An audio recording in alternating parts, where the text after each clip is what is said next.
Today we'll be looking at how to add support or support functionality to our website.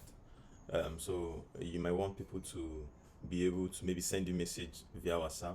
You may want people to be able to send you email or call you from your website, or even send a text message via website. And you just want to make it easy for people to just move from your app to the other application instead of having to close your app and open the other application.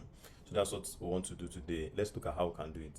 I've already added 3 links here: one for WhatsApp, one for email, one for phone call, and one for text messages. And this is very simple. We'll do it shortly.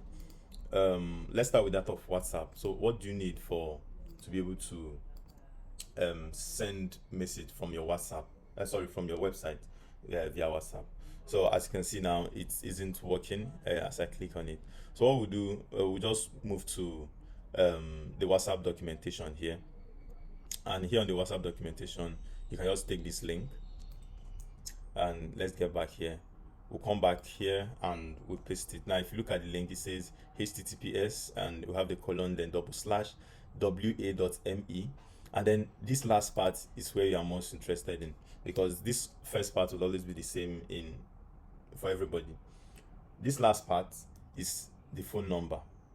Make sure it has the international code, but without any special keys like commas, brackets, and other stuff. So like for Nigeria now, if you want to do, you start with 234 and then whatever is the phone number. So it could be 90 1 2 3 4 5 6 7 8, and that should be it.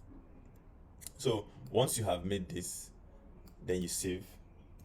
That is really all you need for you to be able to make this to happen. So when we click on WhatsApp now, it navigates us to the WhatsApp application. And if this was on your phone, it will have opened your WhatsApp application immediately. But now if we say continue to chat, it will ask us to download the application. I don't have the desktop application here. It probably will have opened the desktop application. So let's go back to our application, and that is it for WhatsApp. Now how about email? We use what's called mail to. So let me just get the link immediately. So it's just mail to. It starts with mail to, like this.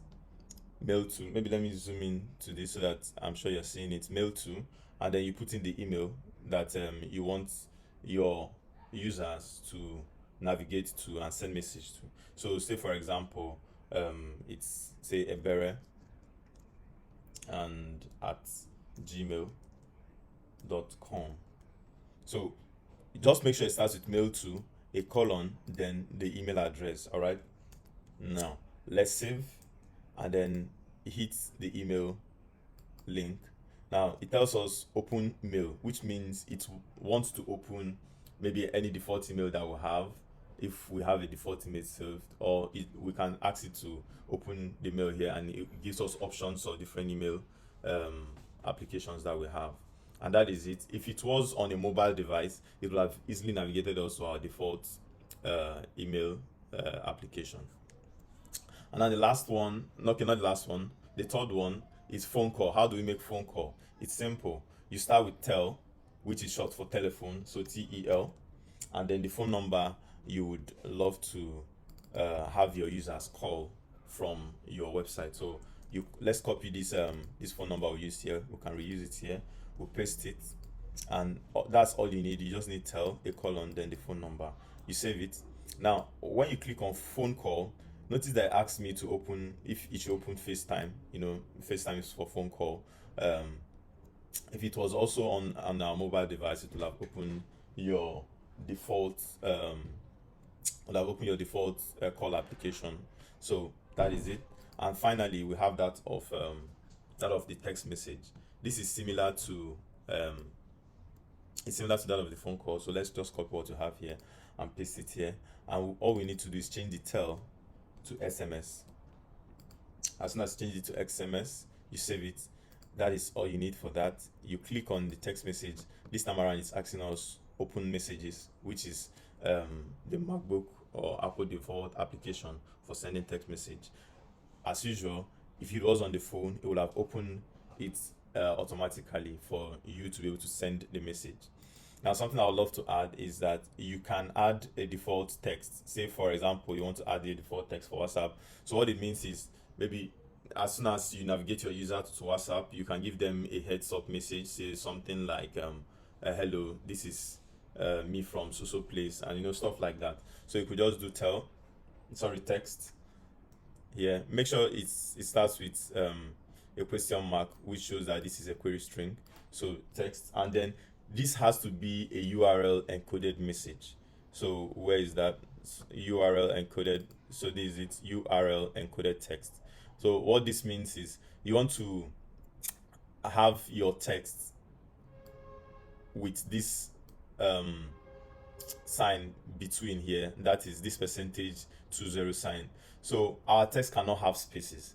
So what represents the spaces is this percentage and 20 signs. But for you to generate an easy to use say encoded text, you could just come here, and I was testing out on this application here. It's url encoder.org. So you just type in whatever you want. So for example, I can say I am Ebere here, and then click on the encode here.